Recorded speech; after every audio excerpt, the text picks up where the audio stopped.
محتاج والدین کا نفقہ کس کے ذمے ہے؟ چنانچہ اگر والدین یا اسی طریقے سے دادا ہے، نانا ہے،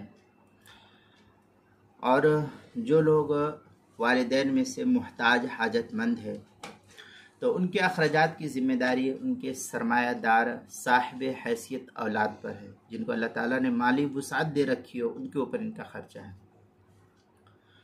حتیٰ کہ اگر متعدد اولادیں ہیں، 2 ہو، 4 ہو، 5 لڑکے ہو، خواہ لڑکے ہوں یا سب کے سب لڑکیاں ہوں، تو سب برابر کے ساتھ والدین کے ضروری اخراجات کی ذمہ داری اٹھائیں۔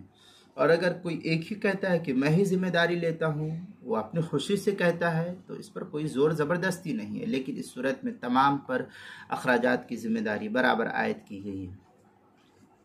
فتاوی شام کے اندر ہے وَتَجِبُ عَلَى مُوسِرٍ وَلَوْ صَغِيرًا يُسَارُ الْفَتَرَةُ عَلَى الْأَرْجَحِ النَّفَقَةُ لِأُصُولِهِ وَلَوْ أُمِّهِ۔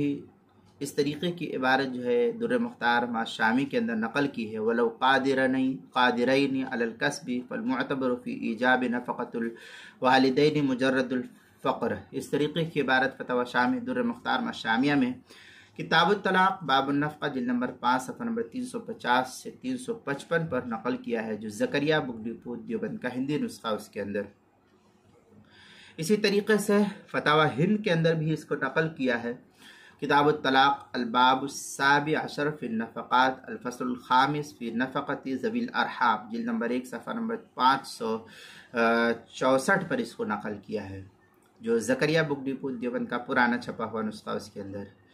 فتاوی تاتارخانیہ کتاب النفقات الفصل الثالث فی نفقۃ ذوی الارحام جلد نمبر 5 صفحہ نمبر 424 425 مسئلہ نمبر 8366، جو زکریا بک ڈپو دیوبند کا ہندی نسخہ اس کے اندر۔ بدائع الثناء کتاب النفقہ فصل نفقۃ الاقارب فصل سبب وجوب هذه النفقہ جلد نمبر 3 صفحہ نمبر 439 سے 446 تک، اور 446 447 جو مکتبہ نعیمیہ بک ڈپو دیوبند کا ہندی نسخہ اس کے اندر۔ کتاب المسائل 5ویں جلد صفحہ 479 489 اور 490 پر بھی اس کو نقل کیا گیا ہے۔